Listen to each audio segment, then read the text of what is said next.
Bismillahirrahmanirrahim. Assalamualaikum warahmatullahi wabarakatuh. Innal hamdalillah nahmaduhu wa nasta'inuhu wa nastaghfiruh wa na'udzu billahi min syururi anfusina wa min sayyiati a'malina may yahdihillahu fala mudhillalah wa may yudlil fala hadiyalah.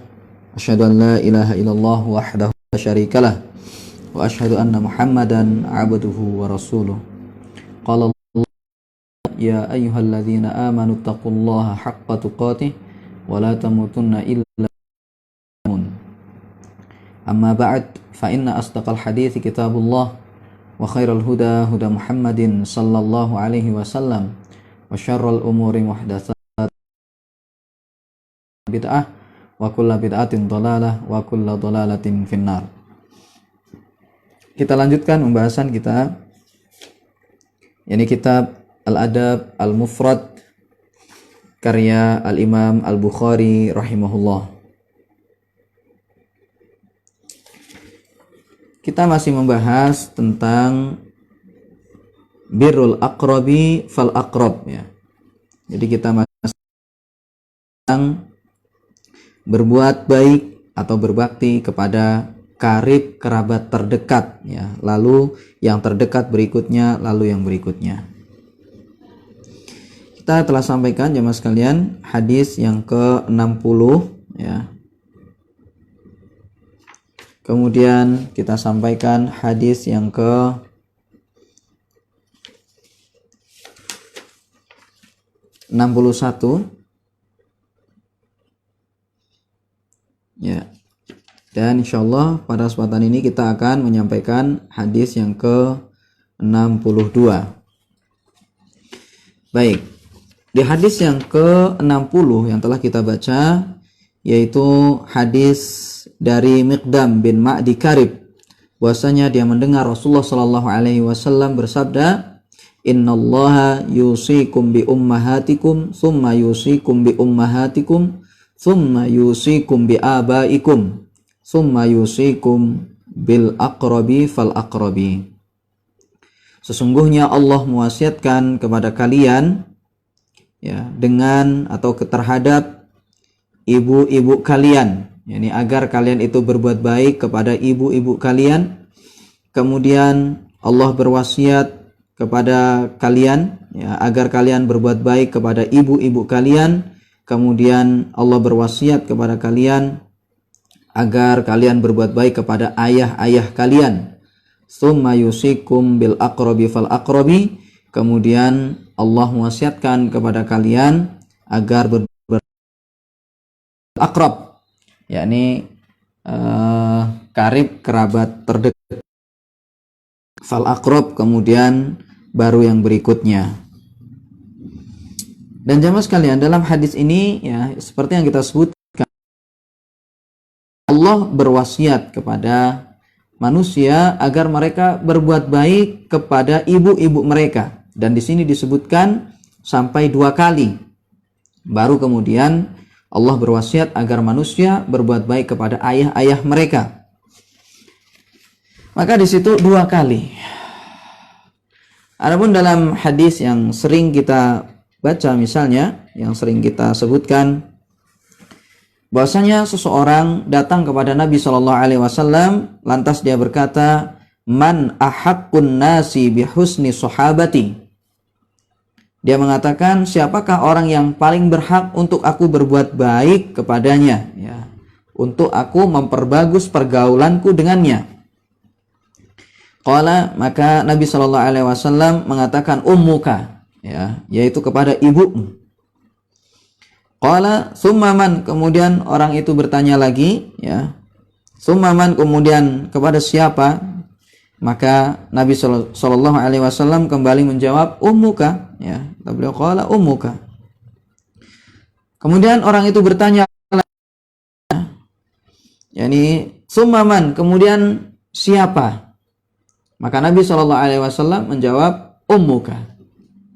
Lalu ketika dia bertanya qala summa man, ya, kemudian kepada siapa? Maka baru Nabi SAW menyebutkan abuka, yakni kepada ayahmu. Jadi mereka ini adalah orang yang paling layak, ya, paling berhak untuk mendapatkan kebaikan dari sang anak. Sampai di sini disebutkan ibu, ya, sampai 3 kali, ya. Pada kali yang keempat baru disebutkan ayah. Jadi orang ini bertanya kepada Nabi Shallallahu Alaihi Wasallam sebanyak 3 kali, ya, sebanyak 3 kali, maka semuanya itu dijawab ibumu, ya, ibumu. Baru ketika bertanya yang keempat, ya, maka Nabi Shallallahu Alaihi Wasallam baru mengatakan abuka, yakni ayahmu. Baik, kita telah sebutkan jemaah sekalian penjelasan tentang masalah itu, tentang pembahasannya, dan kita telah sebutkan tentang faedah-faedahnya. Kemudian hadis yang ke-61 yang telah kita sebutkan pula, ya, yaitu dikatakan di sini hadis dari, baik, kita sebutkan di sini. Haddatsana Musa ibnu Ismail qala haddatsana Al-Khazraj ibnu Utsman qala akhbarana Abu Ayyub Sulaiman maula Utsman ibni Affan qala ja'ana Abu Hurairah asyiyatal khamisi lailatal jumu'ati. Kata Imam Al-Bukhari rahimahullah telah mengajarkan kepada kami Musa bin Ismail, dia berkata telah mengajarkan kepada kami Al-Khazraj bin Utsman Abul Khattab As-Sa'di. Qala, dia berkata telah mengabarkan kepada kami Abu Ayyub Sulaiman maula Utsman ibnu Affan. Ya. Qala, dia berkata, ja'ana Abu Hurairah. Abu Hurairah datang kepada kami asyiyatul khamisi lailatul jumu'ati, yakni pada hari Kamis malam Jumat. Faqala, kemudian Abu Hurairah mengatakan, uharriju ala kulli qati'i rahimin wa min indina. Aku akan membuat rasa sulit kepada semua orang yang memutus ikatan, ya, lama qama min indina, yang dia tidak pergi dari kami, yang mereka itu, yang dia itu ada di sini. Falam yakum ahadun hatta qala salasan fa ata fatan ammatan lahu qad saramaha mundu sanatain. Maka tidak ada seorang pun sampai Abu Hurairah itu mengatakan 3 kali.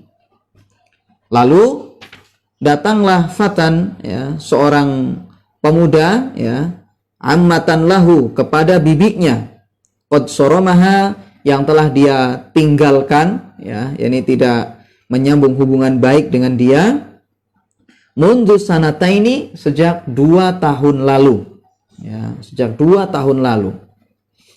Fadakhala 'alaiha, maka seorang pemuda itu pun datang kepada bibinya tersebut, ya, yang telah dia tinggalkan selama 2 tahun, ya.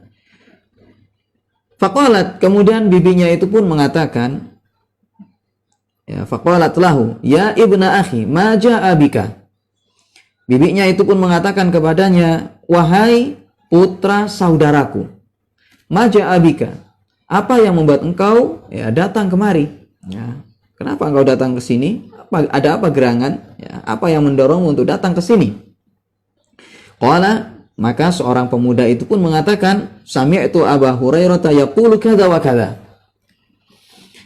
Kata dia, aku mendengar Abu Hurairah berkata demikian dan demikian.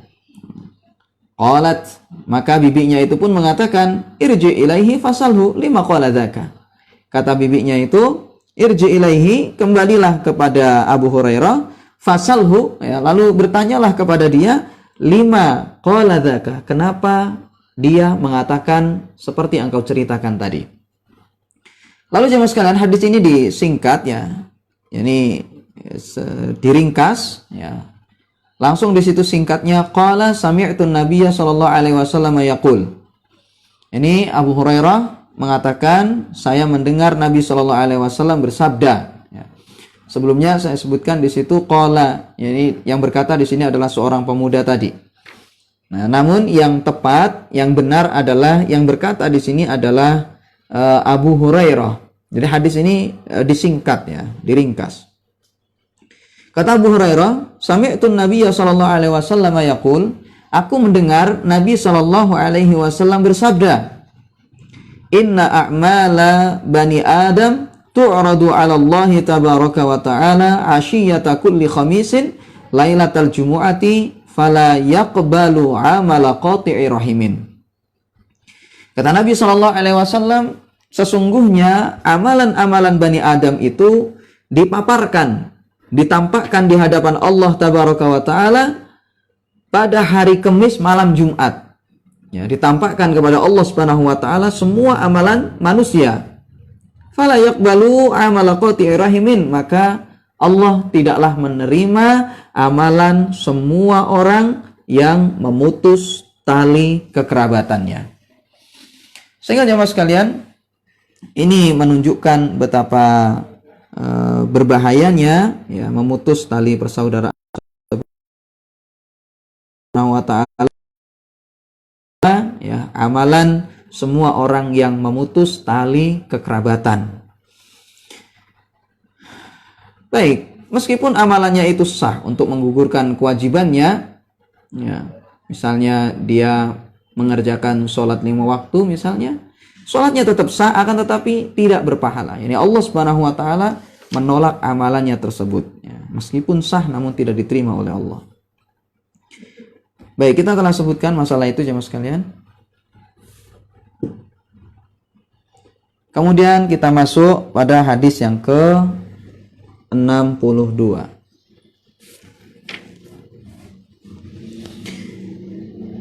Berkata Al-Imam Al-Bukhari rahimahullah, haddatsana Muhammad ibnu Imran ibni Abi Layla qala haddatsana Ayyub ibnu Jabir Al-Hanafi an Adam ibni Ali an ibni Umar radhiyallahu anhuma qala ma anfaqa ar-rajulu ala nafsihi wa ahlihi yahtasibuha illa ajarahu Allah ta'ala fiha. Wabda biman ta'ul fa in kana fadlan fal aqrabu wa in kana fadlan fanawil. Telah mengajarkan kepada kami Muhammad bin Imran bin Abi Layla. Dia berkata, telah mengajarkan kepada kami Ayyub bin Jabir Al-Hanafi dari Adam bin Ali dari Ibnu Umar. Dia berkata, ma anfaqar rajulu ala nafsihi wa ahlihi, tidaklah seseorang itu berinfak untuk dirinya dan keluarganya, yahtasibuha, yang dia itu mengharapkan pahala dari infak dia tersebut, illa ajarahullahu ta'ala fiha, ya, melainkan Allah akan memberikan pahala kepada dia sebab infak dia atau sebab nafkah dia tersebut.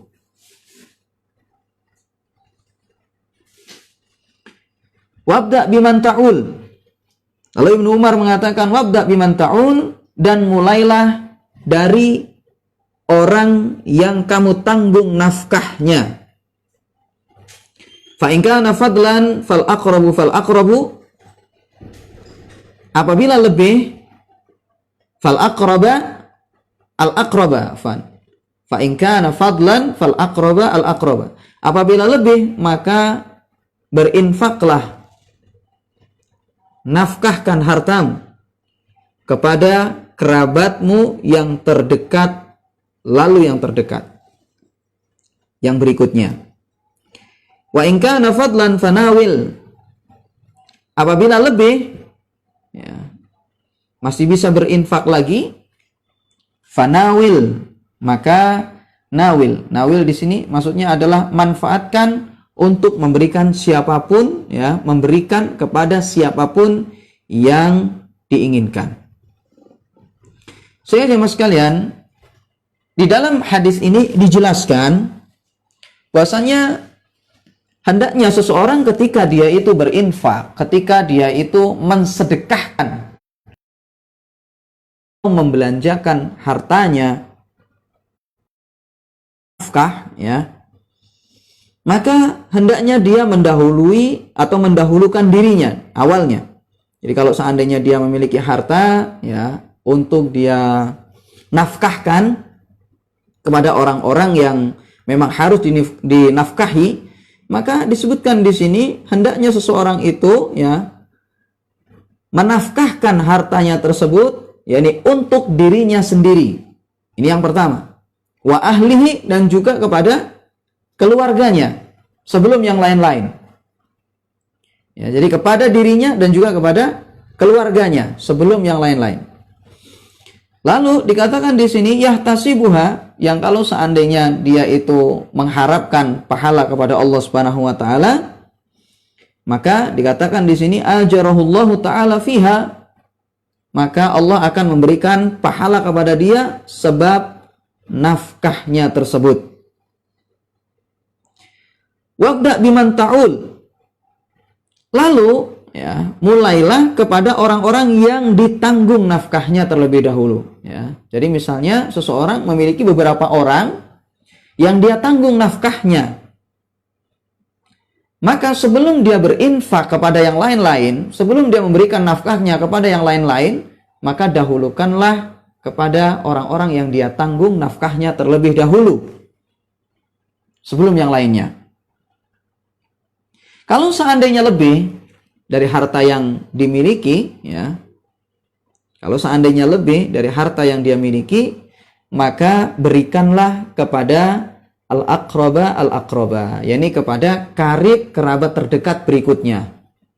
Jadi dimulai dulu dari dirinya sendiri, kemudian keluarganya, ya, kemudian berinfak, ya, kepada kerabat-kerabat berikutnya.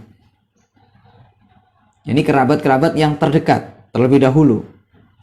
Lalu kalau seandainya sudah lebih dari itu, baru diberikan kepada yang lain-lain, kepada siapapun yang dia inginkan. Kalau seandainya semuanya orang-orang yang telah dia tanggung nafkahnya itu sudah selesai semuanya, ya, maka baru kepada yang lain-lain. Silahkan berikan kepada siapapun yang diinginkan. Secara sanadnya, mas kalian, hadis ini adalah hadis yang sanadnya dhaif. Secara sanad, ya, maka hadis ini adalah hadis yang dhaif. Akan tetapi dari sisi makna, maka hadis ini benar. Meskipun dari sisi sanadnya itu adalah hadis yang dhaif, namun dari sisi maknanya, maka hadis ini adalah hadis yang benar. Hal ini berdasarkan hadis yang diriwayatkan oleh Imam Muslim dalam kitab Sahihnya, yakni tentang memberikan nafkah, ya, itu dimulai dari siapa? Saya sebutkan di sini fi kitabiz zakah, di dalam kitab zakat, ya, babun, ya, disebutkan di situ bab al-ibtida'u fin nafaqati bin nafsi. Bab pembahasan tentang memulai nafkah itu kepada dirinya sendiri terlebih dahulu, ya. Ini Anda lihat misalnya dalam kitab Sahih Muslim, ya, dalam Sahih Muslim. Lalu kemudian Imam Muslim menyebutkan hadis, ya, yang bahkan hadisnya itu adalah dikatakan di sini semisal seperti hadis tadi itu secara marfu dari Abu Hurairah. Misalnya disebutkan di sini dalam ta'liqnya dari jalur Abi Zubair, dari Jabir bihi wa fihi, dan di dalam hadis tersebut isinya ibda binafsika fatasaddaq 'alaiha fa in fadala syai'un fali ahlika fa in fadala an ahlika syai'un fali dhi qarabatika fa in fadala an dhi qarabatika syai'un fa hakadha wa hakadha. Dikatakan dalam hadis tersebut ibda binafsika fatasaddaq 'alaiha, mulailah terhadap dirimu sendiri dalam membelanjakan harta, dalam bersedekah. Ya, sedekahi dirimu sendiri terlebih dahulu. Fa in fadala syai'un fali ahlika, kalau seandainya masih lebih hartanya masih ada yang bisa diberikan kepada orang lain, maka fali ahlika, berikan kepada keluargamu. Ya. Fa in fadala an ahlika syai'un falidhi qarabatika. Kalau seandainya masih ada harta yang lebih setelah engkau memberikan kepada keluargamu tadi, falidhi qarabatika, ya, maka berikanlah kepada kerabatmu. Fa in fadala an dhi qarabatika syai'un fahakadza wa hakadza. Kalau seandainya lebih setelah engkau memberikan kepada kerabatmu tadi itu, ya, masih ada harta yang lebih, fahakadza wa hakadza, maka berikan kepadamu kepada yang lain. Maka berikanlah olehmu kepada yang lain. Ya, berikan kepada yang lain. Yani kepada orang yang, maksudnya ya, kepada orang yang di depanmu, yang di kananmu atau yang di kirimu. Jadi kasih. Ya, kasih. Baik, seperti itulah jemaah sekalian, seseorang hendaknya ketika dia itu menginfakkan hartanya atau menafkahkan hartanya, ya, maka berikanlah atau dahulukanlah diri sendiri dahulu, ya, kemudian keluarga, lalu kerabat, lalu baru yang lain. Jangan sampai nanti misalnya seseorang, ya, berinfak, ya, di luar sana misalnya kepada yang lain-lain di tempat-tempat yang jauh, tapi ternyata dirinya sendiri tidak makan misalnya, padahal dia dalam kondisi butuh makan agar dia bisa bertahan hidup. Ya. Seseorang itu memudaratkan dirinya sendiri, karena seseorang itu, ya, diberi jasad oleh Allah Subhanahu wa taala, maka itu adalah merupakan amanah dari Allah Subhanahu wa taala. Diberi jasad ini, seseorang diperintahkan oleh Allah untuk menjaganya, jangan sampai disia-siakan. Jaga diri ini, jangan sampai rusak, ya, jangan sampai mati sia-sia.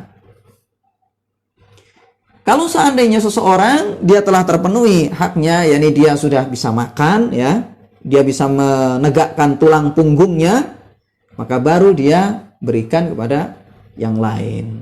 Dan dahulukan di situ keluarga, kemudian kerabat, kemudian baru yang lain-lain. Jangan sampai di situ orang-orang jauh sana dia infaki, dia hartanya dia berikan kepada mereka, namun dirinya, keluarganya dan kerabatnya ditinggal, tidak dikasih harta sama sekali.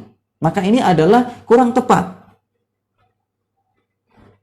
Ini adalah cara infak yang keliru. Kalau seandainya mendahulukan orang-orang yang tidak ada hubungan nasab, apalagi pada orang yang tidak dikenal, namun ternyata dia melalaikan keluarganya sendiri, melalaikan kerabatnya sendiri, maka ini adalah kekeliruan.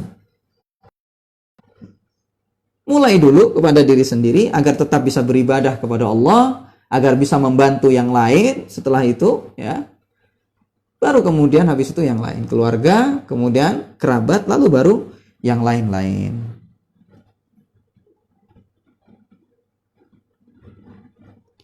Baik, faedah yang bisa terambil dari hadis ini jemaah sekalian, seseorang yang dia itu menginfakkan hartanya meskipun untuk dirinya sendiri dan juga untuk anaknya misalnya, namun dia mengharapkan pahala dari Allah Subhanahu wa taala, maka itu adalah merupakan sebab kebaikan dan juga sebab pahala dari Allah Subhanahu wa taala. Jadi seorang jemaah sekalian, meskipun dia itu makan sendiri misalnya, ya, dia cari harta misalnya agar supaya dirinya itu bisa makan, namun dia mengharapkan pahala dari Allah Subhanahu wa taala dengan itu. Seperti yang kita sebutkan tadi, agar dia itu tetap bisa beribadah kepada Allah Subhanahu wa taala, agar dia itu bisa menjaga amanah dari Allah, yaitu berupa jasad kita ini, agar tetap bisa berzikir kepada Allah, agar bisa tetap berbuat baik kepada orang lain, agar bisa tetap bermanfaat bagi orang lain, maka ini akan menghasilkan pahala di sisi Allah Subhanahu wa taala. Kalau orang itu mengharapkan pahala. Jadi kalau seandainya seorang itu makan hanya untuk hawa nafsunya saja, maka yang demikian ini tidaklah berpahala. taala alam. Kalau seandainya dia menafkahi keluarganya namun dia tidak mengharapkan pahala dari Allah Subhanahu wa taala, maka otomatis dia tidak akan mendapatkan apa-apa dari Allah. Yani tidak mendapatkan pahala dari Allah Subhanahu wa taala. Jadi patokannya di sini jemaah sekalian yaitu adalah niat. Kalau seandainya niat ini sudah tertata, semuanya diserahkan kepada Allah Subhanahu wa taala, maka semua amalan itu berpahala di sisi Allah Subhanahu wa taala dan bernilai ibadah di sisi Allah. Dan itu menjadi mulia. Bahkan sering kita sebutkan, misalnya amalan-amalan yang mubah saja, kalau diniatkan karena Allah, maka itu pun akan bernilai pahala di sisi Allah. Diniatkan ibadah kepada Allah, maka akan bernilai ibadah di sisi Allah Subhanahu wa taala. Misalnya seseorang kerja ya, berdagang misalnya, padahal itu pada asalnya adalah mubah-mubah saja hukumnya ya. Namun kalau seandainya seorang berdagang, seorang ini bekerja, meskipun dia kuli bangunan dan lain sebagainya ya, tapi dia mengharapkan pahala di sisi Allah Subhanahu wa taala. Mengharapkan pahala di sisi Allah, mengharapkan ridha Allah ya, dan dia niatkan sebagai bentuk ibadah kepada Allah, maka itu akan sesuai dengan apa yang diniatkan. Berpahala dan juga bernilai ibadah di sisi Allah Subhanahu wa taala. Makanya hendaknya kita itu senantiasa mengatur niat kita dalam semua kondisi. Serahkan semua urusan kepada Allah ya. Jadikan semuanya itu sebagai bentuk ibadah kepada Allah. Maka itu akan menghasilkan kebaikan dan juga bernilai pahala dan akan mendapatkan pahala di sisi Allah Subhanahu wa taala. Lalu faedah yang kedua yang bisa kita ambil dari hadis ini yaitu adalah al-hasu ala taqdimil aqaribi fi shadaqah ala hasabi darajatihim fil qarabati ay al-aqraba fal aqraba. Jadi perintah untuk mendahulukan karib kerabat terlebih dahulu dalam masalah sedekah. Sesuai dengan tingkatan-tingkatan mereka ya. Mana yang lebih dekat terlebih dahulu. Jadi dahulukan mereka ini. Mereka lebih berhak untuk mendapatkannya dibandingkan dengan yang lain. Kalau seandainya semua sudah selesai ya, mereka ini semuanya sudah tercukupi ya, maka silahkan berinfak kepada yang lain. Ini adalah urutan tepat sebenarnya ya. Urutan yang sedekahkan dan menginfakkan harta. Makanya faedah yang berikutnya di sini jemaah sekalian dikatakan as-shadaqatu 'alal aqaribi afdalu minha 'ala ghairihim mimman laisa biqarib. Sedekah kepada kerabat terdekat utama dibandingkan dengan sedekah kepada yang lain mimman laisa biqarib, dari kalangan orang-orang yang tidak memiliki hubungan kerabat. Kenapa demikian? Li'annaha takunu shadaqatan wasilata rahimin. Dikarenakan yang demikian ini, ya sedekah yang seperti ini, ketika dia itu kepada karib kerabatnya tadi, ya, menjadi shadaqatan, menjadi bernilai sedekah, wasilata rahimin dan juga silaturahim. Jadi di situ dia dapat dua pahala. Ketika seseorang itu menginfakkan hartanya, mensedekahkan hartanya kepada karib kerabat. Pertama, bernilai sedekah di sisi Allah Subhanahu wa taala karena dia sudah bersedekah kepada karib kerabatnya tadi. Kemudian yang kedua yaitu silaturahim. Karena di antara bentuk silaturahim itu adalah dengan memberikan harta atau sesuatu kepada karib kerabat. Jadi di situ pahalanya dua, sedekah dan juga silaturahim.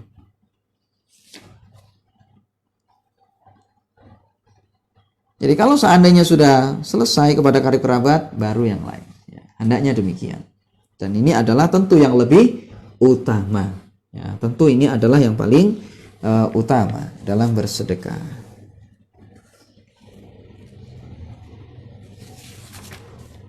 Baik, jamaah sekalian.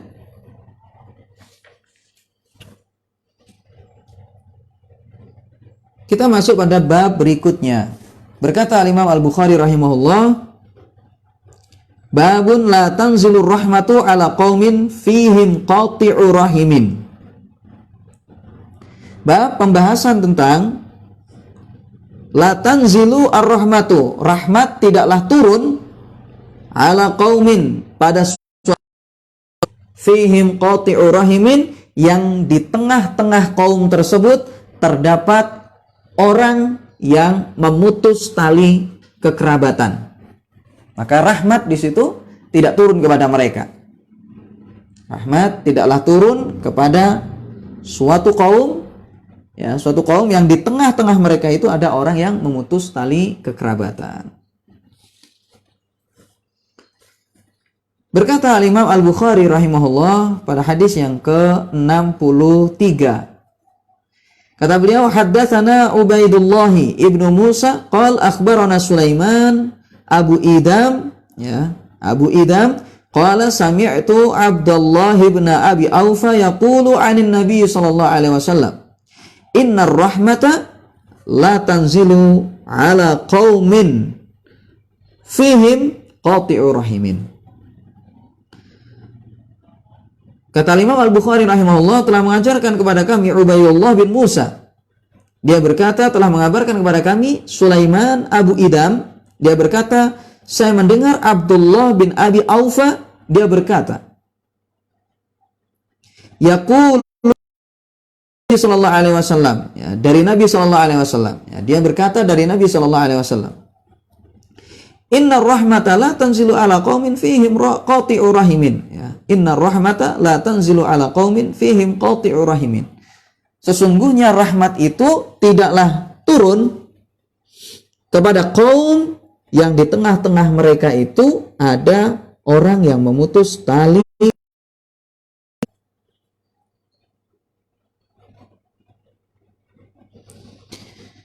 Hadis ini jemaah sekalian, dari sisi sanad, maka hadisnya adalah hadis yang dhaif.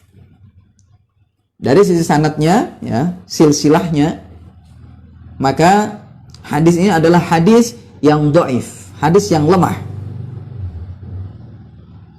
Namun jemaah sekalian, perlu kita ketahui bahwasanya perseteruan di tengah-tengah manusia itu akan menghalangi keberkahan. Seperti pada pembahasan-pembahasan yang telah kita bahas sebelumnya. Jadi perseteruan, sengketa di tengah-tengah kaum itu akan menghalangi manusia dari keberkahan dan juga rahmat. Pada kesempatan sebelumnya telah kita bahas.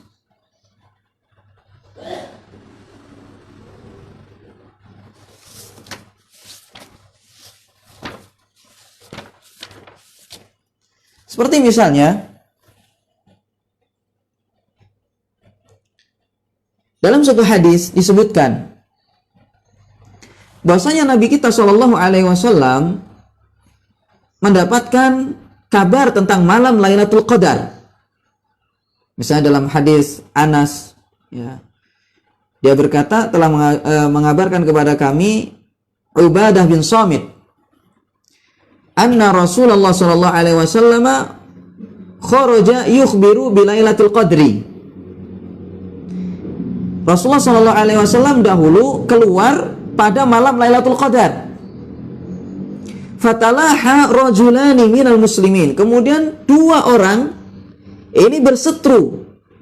Dua orang dari kalangan kaum muslimin, dua orang berseteru. Faqala, lalu Nabi sallallahu alaihi wasallam mengatakan, "Inni kharajtu li ukhbirakum bi Lailatul Qadri." Sesungguhnya aku ini keluar untuk mengabarkan kepada kalian tentang malam Lailatul Qadar. Wa innahu talaha fulan wa fulan farufi'at. Tapi ternyata dua orang, yakni fulan dan fulan itu berseteru, bertengkar.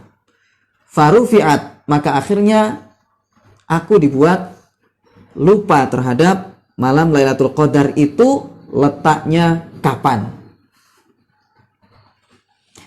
Sehingga jemaah sekalian, dari hadis ini menunjukkan bahwasanya perseteruan di tengah-tengah kaum muslimin itu menghalangi rahmat dari Allah Subhanahu wa taala. Makanya di sini Nabi Shallallahu alaihi wasallam sampai dibuat lupa oleh Allah tentang letak Lailatul Qadar pada saat itu.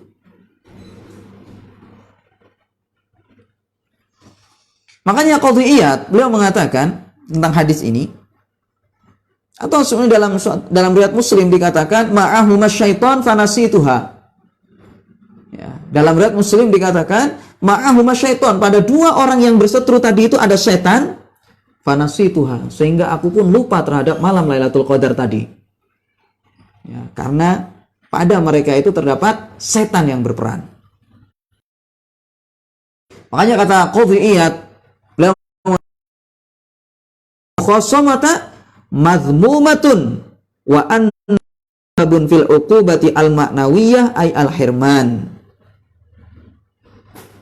Dikatakan di sini dalam hadis itu terdapat dalil bahwasanya perseteruan, pertengkaran itu adalah sesuatu yang tercela, dan bahwasanya perseteruan dan pertengkaran itu adalah sebab hukuman yang bersifat maknawi, yaitu al-hirman, dihalanginya manusia dari mendapatkan apa yang mereka harapkan.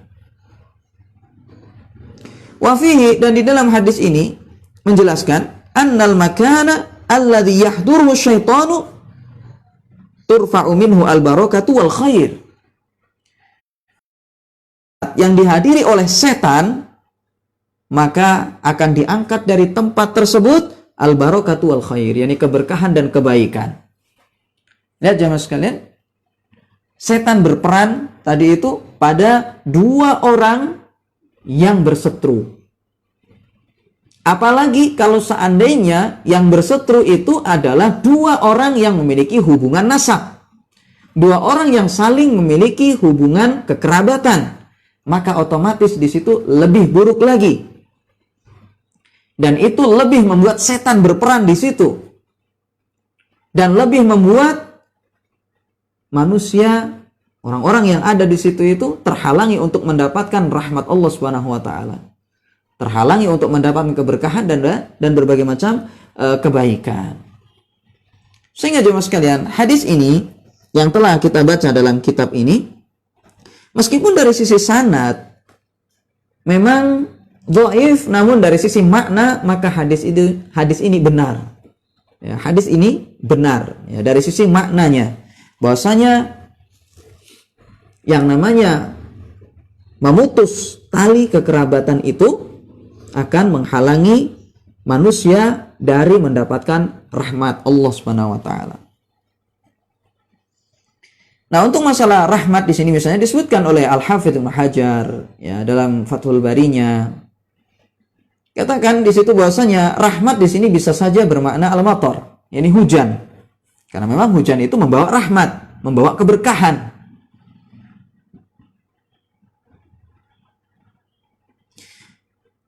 Yuhtamalu an yurada birrahmati al-mataru wa annahu yuhbasu 'anil nasi 'umuman bi syu'mit taqatu'i wat tahajuri wa qati'atir rahimi. Rahmat di sini bisa saja bermakna hujan. Dan bahwasanya hujan tersebut ditahan untuk turun ya. Ini ditahan dari manusia pada umumnya bi syu'mit taqatu'i, karena malapetakannya takotu, ini persengketaan ya, tahajur, ini saling boikot, wa qati'atir rahimi, dan juga memutus tali kekerabatan, halangi rahmat Allah Subhanahu wa taala. Makanya kekeringan di berbagai macam tempat, misalnya hujan tidak kunjung turun, bisa saja itu disebabkan ada orang-orang di dalam tempat tersebut yang saling memutus tali kekerabatan atau saling berseteru. Sehingga keberkahan itu pun juga tidak kunjung diturunkan oleh Allah Subhanahu wa taala. Hujan tidak kunjung turun. Akhirnya manusia mengalami kekeringan. Jadi jemaah sekalian, yang namanya maksiat itu ya, yang namanya maksiat itu bisa saja malapetakannya ya, dampak buruknya itu bukan hanya menimpa pada orang yang melakukan maksiat tersebut, tapi juga menimpa orang-orang yang ada di sekitarnya. Juga terkena dampak buruknya gara-gara satu orang yang melakukan maksiat tadi itu. Seperti di sini misalnya, beberapa orang saja yang memutus tapi ternyata yang lain terkena dampak buruknya, terkena imbasnya. Dan ini yang menyebabkan ya negeri itu tidak berkah, mengalami kemiskinan, kelaparan, tidak maju-maju, ya, membuat negeri ini ekonominya rusak dan lain sebagainya.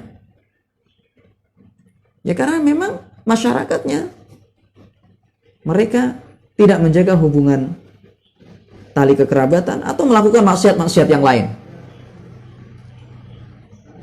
Bagaimana seseorang itu akan mendapatkan rahmat dari Allah Subhanahu wa taala sedangkan dia itu telah melanggar syariat Allah Subhanahu wa taala, memutus tali kerabatan dan melakukan maksiat-maksiat yang lain. Adalah Allah yang menentukan mana negeri itu yang makmur, mana orang yang akan mendapatkan kebaikan, mana orang yang akan mendapatkan keberkahan. Allah yang mengaturnya. Kejayaan Allah yang mengaturnya.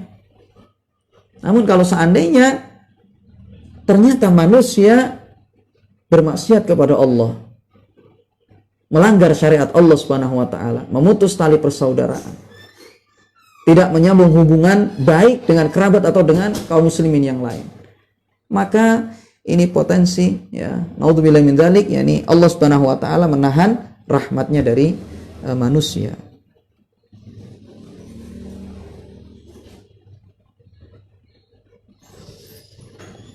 Baik, kemudian dikatakan dalam hadis tadi itu, innar rahmata la tanzilu ala qaumin fihim qati'ur rahimin.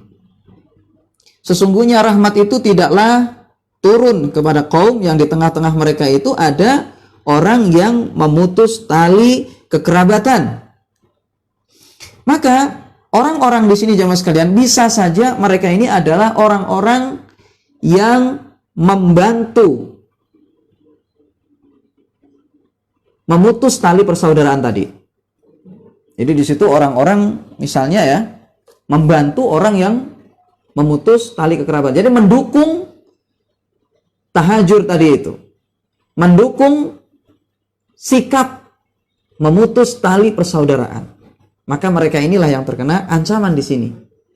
Atau juga orang-orang yang memang tidak mengingkari perbuatan tersebut. Jadi mereka misalnya ketika ada saudaranya memutus tali persaudaraan, biarkan saja, ya, dibiarkan misalnya. Mereka tidak peduli, tidak memberikan nasihat, ya, tidak mengingkarinya, maka mereka inilah yang akan terkena ancaman tadi itu. Makanya dikatakan di sini, ya, dzakara at-tibbi yuhtamalu an yurada bil qaumi alladzina yusa'idunahu ala qati'atir rahimi wa la yunkiruna alaihi. Bisa saja yang dimaksud dengan kaum, yakni kaum dalam hadis tadi itu, yang mereka ini diancam tidak akan mendapatkan rahmat, yaitu adalah orang-orang yang membantu praktek memutus tali kekerabatan tadi. Wala yunkiruna alaihi, dan mereka tidak mengingkari praktek tersebut, tidak mengingkari perbuatan tersebut atau terhadap pelakunya. Nah ini, jadi jemaah sekalian, di situ ingat ya, orang-orang yang ada di sekitar orang yang bersengketa ini yang diam saja misalnya, tidak melakukan ingkarul munkar, maka terkena imbasnya. Ya, terkena imbasnya. Apalagi misalnya yang lain cuma hanya nonton dan menertawakan saja misalnya. Karena kadang jemaah sekalian kita lihat misalnya di medsos ya, di media sosial itu ya, kadang ternyata yang ditampilkan itu adalah orang-orang yang memutus tali kekerabatan, orang-orang yang di situ saling memusuhi, yang ditampakkan di situ di media sosial misalnya. Kemudian orang yang menonton ini misalnya, dia hanya ketawa-ketawa saja, sama sekali tidak ada pengingkaran dalam hatinya. Sama sekali dia tidak benci dengan perbuatan tersebut, sama sekali dia tidak mendoakan agar orang-orang yang bermaksiat tadi ini ya, yang dia lihat tadi itu agar bertobat misalnya. Sama sekali tidak ada yang demikian. Tidak ada yang mendoakan, tidak ada kebencian padanya, bahkan misalnya diketawa-tawain. Maka inilah yang menghalangi rahmat Allah Subhanahu wa taala, yang membuat Allah tidak menurunkan rahmatnya kepada manusia ini. Ya, makanya jamaah sekalian, ada media sosial ini ya, dari satu sisi itu adalah nikmat. Namun dari sisi yang lain ternyata itu adalah ujian. Karena ternyata dengan adanya media sosial itu membuat orang mudah sekali melihat orang-orang yang melakukan maksiat. Dan itu berefek nanti ketika mereka tidak mengingkari. Lalu ketika seorang membuka, berapa perbuatan maksiat yang ada di situ. Namun orang kadang tidak menjaga hatinya, tidak ada rasa benci sama sekali dengan maksiat-maksiat yang dia lihat dalam medsos, di media sosial itu. Maka inilah yang menghalangi rahmat Allah Subhanahu wa taala untuk turun. Jadi media sosial dari satu sisi dia memang manfaat ya, seperti kita sekarang ini bisa menyampaikan ilmu ya, menyampaikan kebaikan kepada siapapun ya melalui media sosial. Namun dari satu sisi adalah ujian, karena banyak di dalamnya itu orang-orang yang menampilkan kemaksiatan, namun orang-orang yang tidak menjaga hatinya, dia tidak mengingkarinya, dan itu akan mengundang murka Allah Subhanahu wa taala dan menjauhkan dari rahmat Allah, menghalangi rahmat Allah Subhanahu wa taala untuk turun.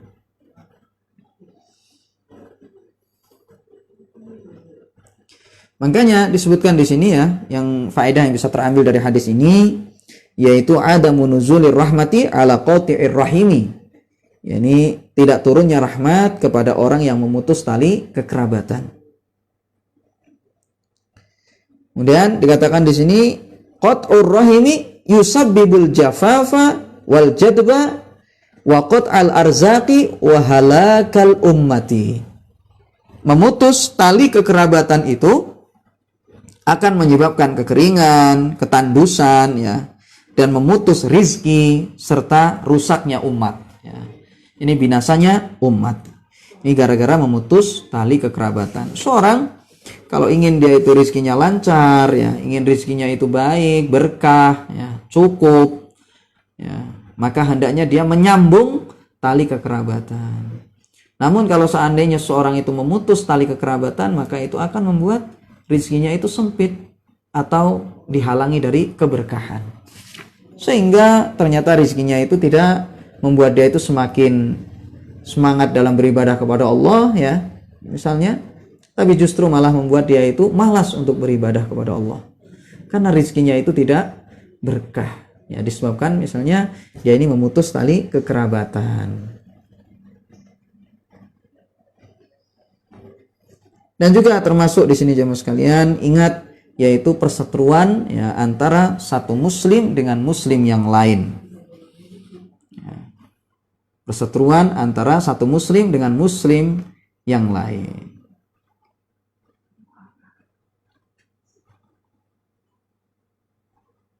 Makanya seseorang ya, dia kalau seandainya memang khawatir ya terjadi perseteruan dengan yang lain karena dia tidak bisa menjaga sikap misalnya, maka hendaknya dia menjauh saja dari yang lain ya, menjauh saja ya. Ini lebih bagus dia menyendiri kalau seandainya dia tidak bisa menjaga sikapnya. Dikhawatirkan dia karena dia tidak bisa menjaga sikapnya itu misalnya membuat dia ini membuat onar di suatu tempat, khawatir nanti dia itu membuat permusuhan antara yang lain, maka hendaknya dia menghindar saja daripada nanti dia ke sana ya berkumpul namun ternyata membuat gaduh ya, misalnya membuat permusuhan, tidak bisa menjaga sikap. Jadi dia atau menjauh ya, itu lebih bagus. Kalau seandainya dia bisa memperbaiki dirinya ya, dia misalnya merasa bisa untuk menahan diri ya, maka silahkan bergaul kepada yang lain dan berikan manfaat kepada mereka ya. Dan itu tentu lebih utama kalau seandainya seseorang itu kumpul dengan manusia namun dia bisa memberikan manfaat. Namun ini tidak bagus ya, berkumpul dengan manusia itu kalau seandainya ternyata dia tidak bisa menjaga dirinya sendiri, maka bagi dia menyendiri atau menjauh dari mereka ini lebih bagus. Wallahu a'lam.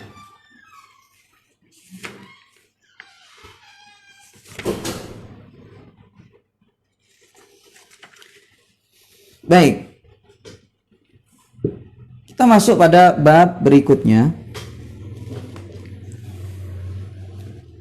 yaitu bab yang ke-32, babun ismu qati'ir rahimi. Bab pembahasan tentang dosa memutus tali kekerabatan. Bab pembahasan tentang dosa memutus tali silaturahim, ya, tali kekerabatan. Berkata dalam hadis yang ke-64, ya, Imam Bukhari rahimahullah berkata dalam hadis yang ke-64, haddatsana Abdullah ibnu Salih qal haddatsani Al-Laitsu qal haddatsani Uqail an Ibnu Shihab akhbarani Muhammad ibnu Jubair ibni Mut'im anna Jubair ibn Mut'im akhbarahu annahu sami'a Rasulullah sallallahu alaihi wasallam yaqul la yadkhulul jannata qati'u rahimin. Kata Imam Al-Bukhari rahimahullah telah mengajarkan kepada kami Abdullah bin Salih. Dia berkata telah mengajarkan kepadaku Al-Lais, dia berkata telah mengajarkan kepadaku Uqail dari bin Shihab, dia mengabarkan kepadaku, ya, dia berkata maksudnya mengabarkan kepadaku Muhammad bin Jubair bin Mut'im.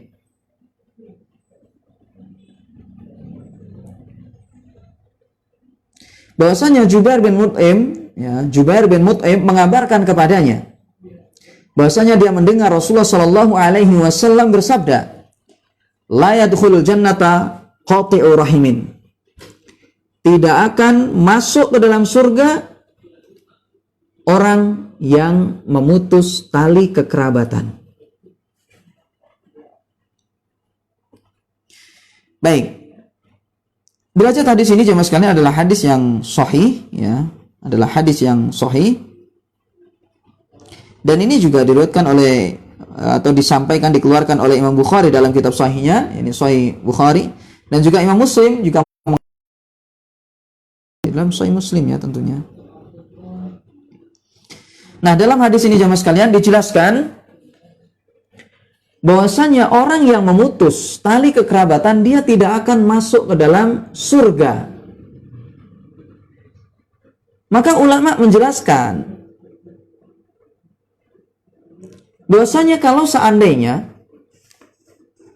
seseorang yang tahu bahwasanya memutus tali kekerabatan itu adalah perbuatan yang haram, namun dia menghalalkannya, padahal dia tahu bahwasanya memutus tali kekerabatan itu adalah perkara yang haram, perkara yang dilarang oleh Allah dan Rasulnya, tapi ternyata dia menghalalkannya, menganggap itu biasa, itu menganggap bahwasanya itu adalah sesuatu yang boleh, maka orang ini telah murtad, dia keluar dari Islam. Dan ancamannya bagi orang yang seperti ini, dia masuk ke dalam neraka dan kekal di dalamnya, karena dia telah murtad, karena dia mengingkari syariat. Yani dia telah menghalalkan sesuatu yang diharamkan oleh Allah. Sudah tahu bahwasanya memutus tali persaudaraan itu adalah sesuatu yang dilarang oleh Allah dan Rasulnya, namun dia mengatakan bahwasanya itu halal, boleh. Maka orang ini telah murtad, keluar dari Islam, dan ancamannya dia kelak kekal di dalam neraka. Namun kalau seandainya seseorang ini memutus tali kekerabatan, memutus tali persaudaraan bukan karena dia menghalalkan perbuatan tersebut, bukan karena menganggap baik memutus tali persaudaraan tersebut, tetapi dia melakukannya karena dia terkalahkan oleh hawa nafsunya dan dia menganggap bahwasanya dirinya bersalah. Kalau seandainya dia itu adalah seorang muslim, maka dia diancam tidak akan masuk surga langsung, tetapi dia harus masuk ke dalam neraka terlebih dahulu. Karena jamaah sekalian, masuk surga itu, orang yang masuk surga, ada kalanya dia masuk surga langsung, tanpa melalui neraka terlebih dahulu. Artinya dia itu tanpa disiksa terlebih dahulu dalam neraka, tetapi dia masuk ke dalam surga langsung. Ini pembagian yang pertama, masuk surga langsung. Bahkan ada orang yang masuk surga tanpa hisab dan juga tanpa azab. Seperti dalam hadis yang diriwayatkan oleh Imam Bukhari dan Muslim, yaitu ada orang-orang yang masuk surga tanpa hisab dan juga tanpa azab. Dan mereka itu adalah, kata Nabi sallallahu alaihi wasallam, humul ladzina la yastarqun. Mereka adalah orang yang tidak meminta ruqyah, wala yaktawun, dan mereka tidak melakukan pengobatan dengan cara kei, ini dengan besi yang dipanaskan, wala yatatayyarun, dan mereka tidak melakukan tiarah, merasa bernasib sial dengan tanda-tanda burung dan yang semisalnya. Wa ala rabbihim yatawakkalun, dan kepada Allah mereka itu bertawakal. Maka mereka ini adalah orang-orang yang akan masuk ke dalam surga tanpa hisab, tanpa adab. Namun di sana ada orang yang masuk surga, namun dia harus diazab terlebih dahulu ke dalam neraka. Jadi tidak langsung masuk ke dalam surga, tetapi diazab terlebih dahulu. Dan inilah yang dimaksud dalam hadis ini diantaranya, yaitu la yadkhulul jannata qati'ur rahimin. Tidak akan masuk surga orang yang memutus tali kekerabatan. Jadi dia tidak akan masuk surga secara langsung, tetapi dia harus diazab terlebih dahulu di dalam neraka.